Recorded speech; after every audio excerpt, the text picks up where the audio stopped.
برائی کی قوتوں کے خلاف متحد ہیں. سیکورٹی فورسز کی شاندار کامیابیوں پر بے حد فخر ہے. ISPR کے مطابق army chief general Syed Asim Munir نے آج پشاور کا دورہ کیا, جہاں کور کمانڈر پشاور نے ان کا استقبال کیا. آرمی چیف کو ملک میں سیکورٹی کی موجودہ صورتحال اور فتنہ والخوارج کے خلاف جاری انسدادی دہشت گردی آپریشنز پر تفصیلی بریفنگ بھی دی گئی. بریفنگ میں وفاقی وزیر داخلہ محسن نقوی اور وزیر اعلیٰ خیبر پختونخوا علی امین گنڈا پور بھی شریک تھے. پاک فوج کے سپہ سالار کا کہنا تھا کہ ہم سب اس فتنے کے خلاف متحد ہیں. ہمیں سیکورٹی فورسز کی بے مثال کامیابیوں پر بے حد فخر ہے.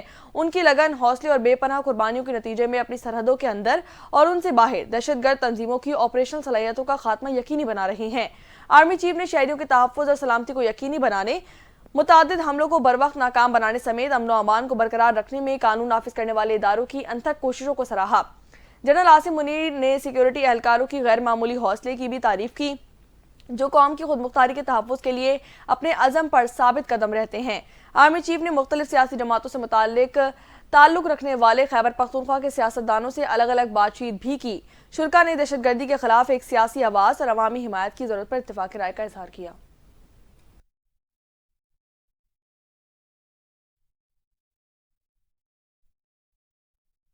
دوسری جانب وزیر دفاع خواجہ آصف نے کہا ہے کہ 17 جنوری کو بانی PTI اور وکلا نہ بھی آئے تو فیصلہ سنا دیا جائے گا. جج صاحب نے 190 ملین کیس کا فیصلہ بانی PTI اور وکلا کی عدم موجودگی پر مؤخر کیا. بانی PTI اور ان کی قانونی ٹیم نے عدالت کا بائیکاٹ کیا. خواجہ آصف نے کہا کہ بانی PTI سے کسی قسم کی کوئی ڈیل نہیں ہو رہی. بانی PTI خود ڈیل کے بیانات دے رہے ہیں. بانی PTI خود مذاکرات کے لیے سنجیدہ نہیں ہے. مذاکرات کی کامیابی بانی PTI کا مقصد نہیں ہے. وزیر دفاع خواجہ آصف کا کہنا ہے کہ میری اوقات نہیں کہ مذاکرات ناکام یا کامیاب بناؤں. مجھے PTI والوں کی نیتوں پر 100% شک ہے. PTI والے وقت گزار رہے ہیں، ان کے مقاصد کچھ اور ہیں. وہ بانی کو مذاکرات کے ذریعے باہر لانے میں سنجیدہ نہیں. انہوں نے کہا کہ بہت سے لوگوں کے ہاتھ میں گیم آ گئی ہے، مجھے ایسے ہی ٹارگٹ کر رہے ہیں کہ مذاکرات ناکام ہوں. میری دعا ہے اگر 2 نمبری ہو رہی ہے تو بھی مذاکرات کامیاب ہوں. ایک بھی نقطہ ایسا نہیں کہ مذاکرات کامیابی کی طرف جائیں.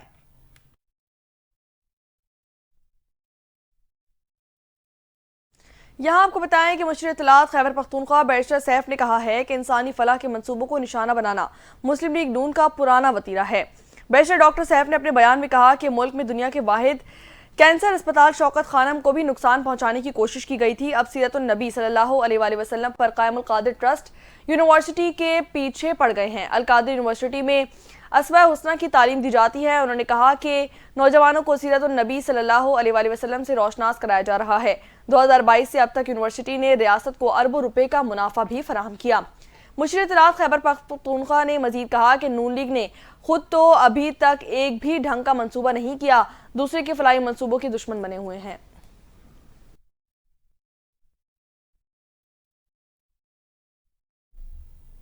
پنجاب بھر میں شدید دھند کا راج برقرار ہے. حد نگاہ صفر ہونے کے باعث موٹر وے کے مختلف سیکشنز ٹریفک کے لیے بند کر دیے گئے. ترجمان موٹر وے پولیس کے مطابق موٹر وے M4 عبدالحکیم سے ملتان تک اور M5 ملتان سے روہڑی تک دھند کے باعث بند کر دی گئی ہیں. ترجمان کا کہنا تھا کہ موٹر ویز کو عوام کی حفاظت اور محفوظ سفر کو یقینی بنانے کے لیے بند کیا جاتا ہے، کیونکہ دھند میں لین کی خلاف ورزی سے حادثات کا خطرہ بڑھ جاتا ہے.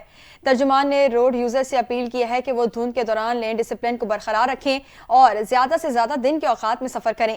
انہوں نے کہا کہ صبح 10 سے شام 6 بجے تک دھند کے موسم میں بہترین سفری اوقات ہیں. موٹر وے پولیس کے ترجمان نے مزید کہا کہ ڈرائیور حضرات اپنی گاڑیوں میں آگے اور پیچھے دھند والی فوگ لائٹس کا استعمال کریں تاکہ دیگر گاڑیوں کو بہتر طور پر دیکھا جا سکے. موٹر وے پولیس نے عوام سے درخواست کی ہے کہ غیر ضروری سفر سے گریز کریں، تیز رفتاری سے پرہیز کریں اور اگلی گاڑی سے مناسب فاصلہ رکھیں.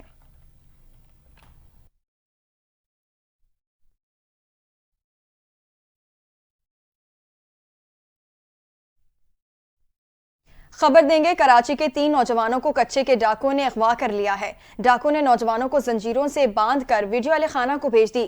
ڈاکوؤں نے ہر نوجوان کی رہائی کے لیے 20 لاکھ روپے تاوان طلب کیا ہے. نوجوانوں میں سے 2 آپس میں کزن ہیں جن کے اغوا کا مقدمہ تھانہ رضویہ سوسائٹی میں درج کر لیا گیا ہے. پولیس کے مطابق تمام نوجوان وحید آباد گل بہار کے رہائشی ہیں اور on line sofa carpet cleaning کا کام کرتے ہیں. تینوں 2 جنوری کی شب گھوٹکی روانہ ہوئے تھے. ڈاکوؤں نے آن لائن سستی گاڑی بیچنے کے ذریعے ان نوجوانوں کو ٹریپ کیا تھا.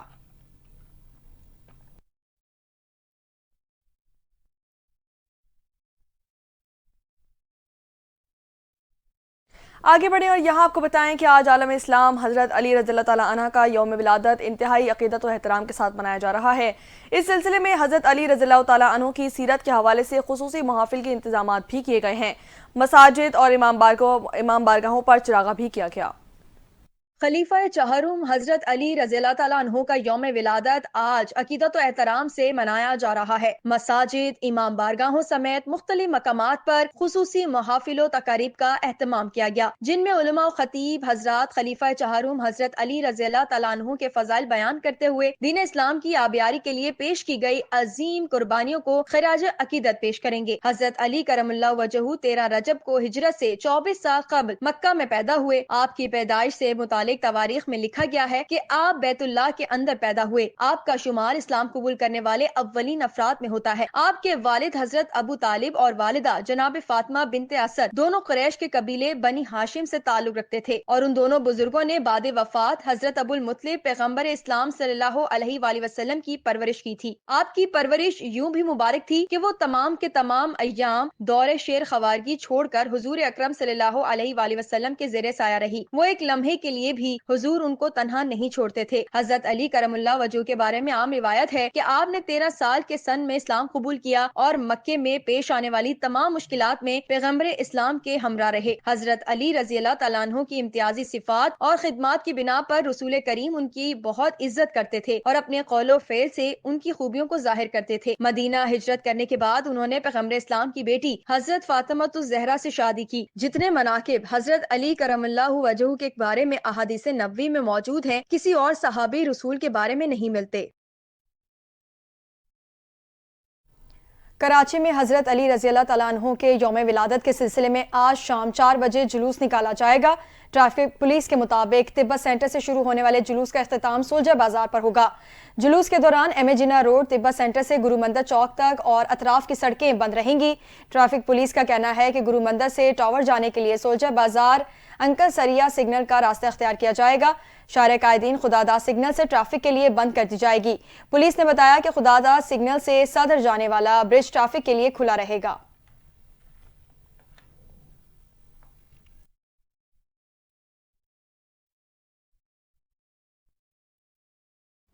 آگے بڑھیں اور یہاں آپ کو بتائیں کہ قومی اسمبلی نے امریکہ کے شہر لاس اینجلیس میں لگنے والی ہولناک آگ اور اس واقعے کے متاثرین کے ساتھ اظہار یکجہتی کی مشترکہ قرارداد منظور کر لی ہے۔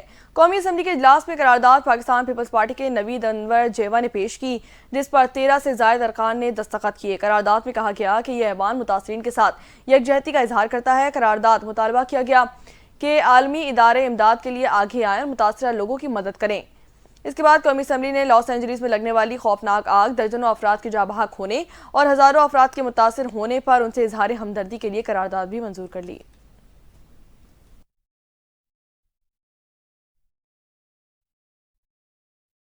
پاکستان نے ترقی پذیر ممالک کی تنظیم G77 اور چین کے لیے عالمی چیلنجز سے نمٹنے کی حکمت عملی پر زور دیا ہے۔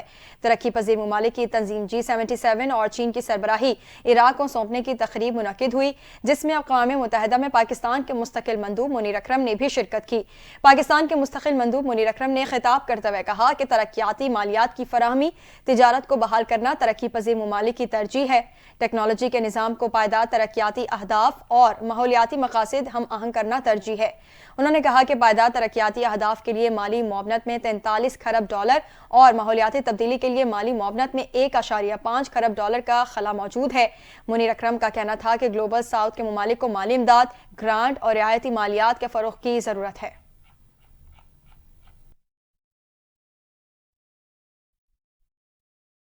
پاکستان کی ہونہار بیٹی عرفہ کریم کو ہم سے بچھڑے 13 برس بیت گئے۔ عرفہ کریم نے محض 9 برس کی عمر میں مائیکروسافٹ سرٹیفائیڈ پروفیشنل امتحان پاس کر کے انفارمیشن ٹیکنالوجی کی دنیا میں تہلکہ مچا دیا تھا۔ عرفہ کریم کو کاموری میں پرائڈ آف پرفارمنس سمیت متعدد اعزازات سے بھی نوازا گیا۔ 9 سال کی عمر میں مائیکروسافٹ سرٹیفائیڈ کا اعزاز اپنے نام کرنے والی عرفہ کریم رنداوا کو ہم سے بچھڑے 13 برس بیت گئے۔ 1995 میں فیصل آباد کے گاؤں چک 2 JB رام دیوالی میں پیدا ہونے والی عرفہ کریم وہ پہلی بچی تھیں جنہوں نے IT کی دنیا میں نہ صرف اپنا بلکہ ملک کا نام دنیا بھر میں روشناس کرایا۔ عرفہ کریم نے صرف 9 برس کی عمر میں مائیکروسافٹ سرٹیفائیڈ پروفیشنل امتحان پاس کر کے انفارمیشن ٹیکنالوجی کی دنیا میں تہلکہ مچایا۔ مائیکروسافٹ کارپوریشن کی جانب سے عرفہ کو 2005 میں مائکروسافٹ سرٹیفائیڈ ایپلیکیشن سرٹیفکیٹ سے نوازا گیا، جس کے بعد مائکروسافٹ کمپنی کے مالک بل گیٹس نے عرفہ کریم کو خصوصی طور پر امریکہ بلا کر ان سے ملاقات بھی کی۔ عرفہ کریم نے کم عمری میں ہی Fatima Jinnah gold medal, Salam Pakistan youth award, pride of performance award سمیت کئی اعزازات حاصل کیے۔ دنیا کی کم عمر ترین I T Microsoft certified Arfa Karim 14 جنوری 2012 کو صرف 16 سال کی عمر میں لاہور میں انتقال کر گئیں۔ عرفہ کریم کے قابل ستائش اور عظیم کارنامے پر پنجاب حکومت کی جانب سے آئی ٹی ٹاور کے نام کو عرفہ کریم کے نام سے منسوب کیا گیا۔ عرفہ کریم سائنس اور ٹیکنالوجی کے علاوہ شاعری میں بھی دلچسپی رکھتی تھی۔ بے پناہ ذہنی صلاحیتوں کی مالک عرفہ کریم کا نام آج بھی زندہ ہے۔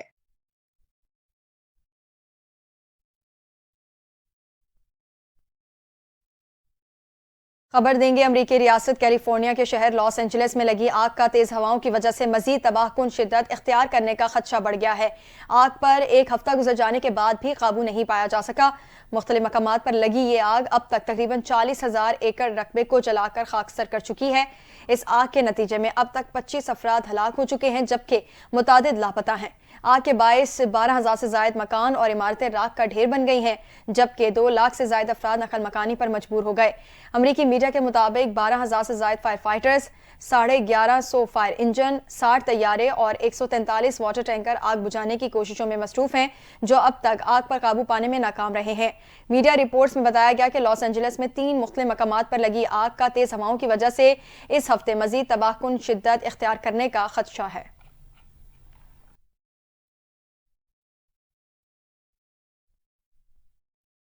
لبنان میں سیاسی خلا کے بعد نئی حکومت کی تشکیل کے لیے اہم پیش رفت ہوئی ہے۔ لبنانی صدر جوزف اون نے عالمی عدالت انصاف کے جج نواف الاسلام کو وزیر اعظم نامزد کیا ہے۔ نواف الاسلام کے نامزدگی کے بعد 128 نشستوں والی پارلیمنٹ میں سے 184 اراکین نے ان کی حمایت کی، جبکہ 9 اراکین نے نگران وزیر اعظم نجیب میقاتی کے کابینہ بنانے کے حق میں ووٹ دیا۔ 35 اراکین نے دونوں امیدواروں کی حمایت سے انکار کر دیا۔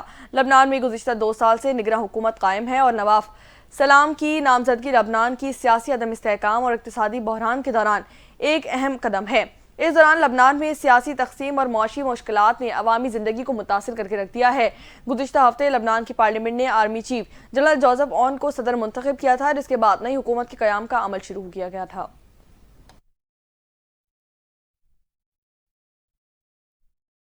کھیلوں کی دنیا سے خبر دیں گے۔ آئی سی سی چیمپئنز ٹرافی سے قبل بھارتی ٹیم کے کپتان روہت شرما کے پاکستان آنے کا امکان ہے۔ بھارتی میڈیا نے رپورٹ میں کہا ہے کہ روہت شرما چیمپئنز ٹرافی کے فوٹو شوٹ کے لیے پاکستان آ سکتے ہیں۔ روہت شرما ممکنہ طور پر چیمپئنز ٹرافی کے لیے پاکستان میں کپتانوں کی پریس کانفرنس میں شرکت کریں گے۔ وہ ایونٹ میں شریک 8 ٹیموں کے کپتانوں کی پریس کانفرنس اور فوٹو شوٹ کے لیے اکٹھے ہوں گے۔ آئی سی سی کے مطابق ہر ایونٹ سے قبل میزبان ملک میں تمام کپتان اکٹھے ہوتے ہیں۔ تاہم بھارتی میڈیا کا کہنا ہے کہ روہت شرما کے دورہ پاکستان کے حوالے سے حتمی فیصلہ بھی ہونا باقی ہے۔ چیمپئنز ٹرافی کا آغاز 19 فروری کو پاکستان اور نیوزی لینڈ کے میچ سے ہوگا۔ ایونٹ میں بھارتی ٹیم 20 فروری کو بنگلہ دیش کے خلاف دبئی میں پہلا میچ کھیلے گی۔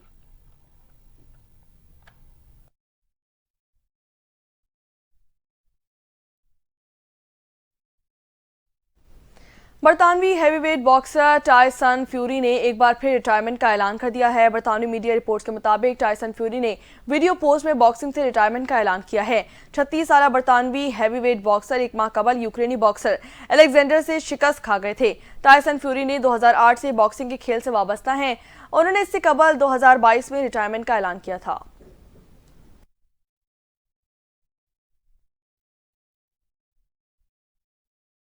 ملک کے بالائی علاقوں میں غضب کی ٹھنڈ پارہ نقطہ انجماد سے بھی کافی نیچے چلا گیا۔ پہاڑوں نے سفید چادر اڑ لی، وادیاں اور نظارے حسین ہو گئے۔ چترال میں شدید برفباری سے لوگوں کو شدید مشکلات کا سامنا کرنا پڑ رہا ہے۔ چترال کے بالائی علاقوں کا زمینی رابطہ بھی منقطع ہو گیا۔ تفصیلات دیکھتے ہیں اس رپورٹ میں۔ ملک بھر میں شدید سردی کی لہر برقرار ہے۔ بالائی علاقوں میں غضب کی ٹھنڈ، بعض علاقوں میں پارہ نقطہ انجماد سے بھی نیچے چلا گیا۔ اسکردو میں پارہ -11 تک گر گیا، جبکہ گوپس اور استور میں -10 اور لہ میں درجہ حرارت -9 ریکارڈ کیا گیا۔ گلگت اور کالام میں پارہ -7، بگروٹ اور ہنزا میں پارہ -6 رہا۔ دیر اور چترال میں درجہ حرارت -4 ڈگری سینٹی گریڈ ریکارڈ کیا گیا۔ بالائی علاقوں میں پہاڑوں نے سفید چادر اوڑھ لی، وادیاں اور نظارے حسین ہو گئے۔ چترال میں شدید برفباری سے سے لوگوں کو مشکلات کا سامنا کرنا پڑ رہا ہے۔ چترال کے بالائی علاقوں کا زمینی رابطہ منقطع ہو گیا۔ بلوچستان کے بیشتر اضلاع میں موسم سرد اور خشک، جبکہ پہاڑی علاقوں میں رات کے اوقات میں شدید سرد رہنے کی توقع ہے۔ تاہم شمال مغربی اضلاع میں مطلع جزوی ابر آلود رہنے کا امکان ہے۔ سندھ کے بیشتر اضلاع میں موسم سرد اور خشک رہنے کی توقع ہے۔ رات کے اوقات میں سکھر، شہید بے نظیر آباد، شکارپور، کشمور، خیرپور، ٹنڈو جام اور گردونواں میں دھند پڑنے کی توقع ہے۔ کشمیر اور گلگت بلتستان میں موسم شدید سرد اور خشک رہنے کا امکان ہے۔ شہر قائد میں سرد ہواؤں کے ڈیرے، پارہ 10 ڈگری سینٹی گریڈ تک گر گیا۔ کراچی میں اس ہفتے سردی کی شدت میں مزید اضافے کا امکان ہے۔ محکمہ موسمیات کا کہنا ہے 19 جنوری تک رات کا درجہ حرارت 10 سے 12 ڈگری تک ہی رہنے کا امکان ہے۔ 17 جنوری کو تیز ہوائیں چلنے کا امکان ہے۔ شہر میں اس وقت موسم سرد اور خشک ہے۔ موجودہ درجہ حرارت 12 ڈگری سینٹی گریڈ ہے۔ زیادہ سے زیادہ درجہ حرارت 25 ڈگری سینٹی گریڈ تک جانے کا امکان ہے۔ محکمہ موسمیات کا مزید کہنا ہے ہوا میں نمی کا تناسب 76% ہے۔ شمال مشرقی سمت سے 3 کلومیٹر فی گھنٹہ کی رفتار سے ہوا چل رہی ہے۔ شہر قائد کی فضا انتہائی مضر صحت قرار دی گئی ہے۔ دنیا کے آلودہ ترین شہروں میں کراچی چوتھے نمبر پر موجود ہے۔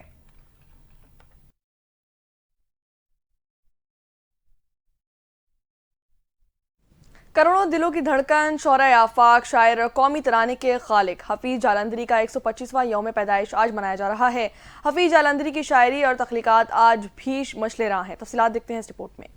قومی ترانے کے خالق حفیظ جالندھری کا 125واں یوم پیدائش آج منایا جا رہا ہے۔ حفیظ جالندھری نے اپنی زندگی کا نصف سے زیادہ حصہ علم و ادب کی آبیاری پر لگایا۔ نغمہ زار، سوز و ساز، تلخابہ شیریں، چراغ سحر اور بزم نہیں رزم ان کے مشہور مجموعوں میں شامل ہیں۔ حفیظ جالندھری پاکستان کے خطابات سے نوازا گیا۔ انہوں نے پاکستان کا قومی ترانہ تخلیق کر کے شہرت حاصل کی۔ حفیظ جالندھری نے آزاد قلمبر